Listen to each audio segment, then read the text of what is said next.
అసదుద్దీన్ ఓవైసీ మక్కా మసీదులో మాట్లాడుతూ, మక్కా మసీద్ అంటే పాత బస్తీ చార్మినార్ దగ్గర ఉంటుంది. అక్కడ మాట్లాడుతూ పాకిస్తాన్ ఇజ్రాయెల్కి తమ్ముళ్లా తయారైంది, అంటే ఆఫ్ఘనిస్తాన్ మీద జరిగినటువంటి దాడి అలా అమాయకుల్ని చంపింది, దానికి పూర్తిగా ఖురాన్ అంటే ఏంటో తెలియదు అన్న విధంగా మాట్లాడాడు. అలాగే భారతదేశం పశ్చిమాసియాలో తటస్థంగా ఉండాలి, కానీ ఈరోజు చూస్తే ఒకవైపే ఉంది, అమెరికాకి ఇజ్రాయెల్కి వంత పడుతుంది.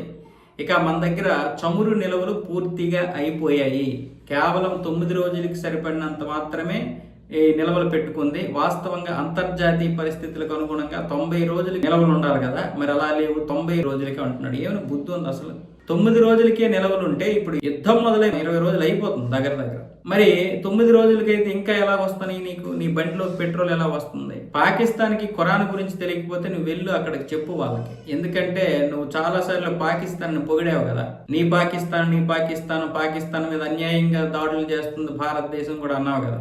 ఇప్పుడేమొచ్చేసి అమెరికా, ఇజ్రాయెల్, ఇరాన్ మీద అన్యాయంగా దాడులు చేస్తుంది, పాకిస్తాన్ ఆఫ్ఘనిస్తాన్ మీద దాడులు చేస్తుంది. అలాగే గంగా నదిలో ఇఫ్తార్ విందులు ఏవో చేసుకున్నారు, దాన్ని పోలీసులు వెంటనే కేసు నమోదు చేసి వాళ్ళని అరెస్ట్ చేశారు, లోపల దోశారు. అది కూడా వివక్షేనంట. గంగా నదిలో వీళ్ళు ఇఫ్తార్ విందులు చేసుకోవచ్చు, అంటే మనం మాత్రం ఏదేన్ని పూజించుకోకూడదు.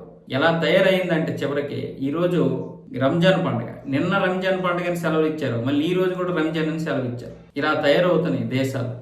రాష్ట్ర ప్రభుత్వాలు కూడా భయపడిపోతున్నారు వీళ్ళకి. ఇష్టం వచ్చినట్లుగా ఇఫ్తార్ అని అవని ఇవని హిందువులు సొమ్మిస్తున్నారు.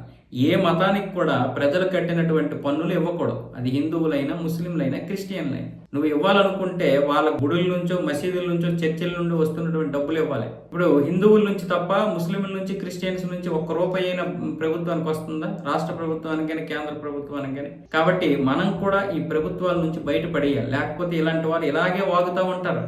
మనం కూడా ధర్మాదాయ దేవాదాయ శాఖ నుంచి బయటకు వచ్చేయాలి, అప్పుడు అందరికీ సరిపోద్ది.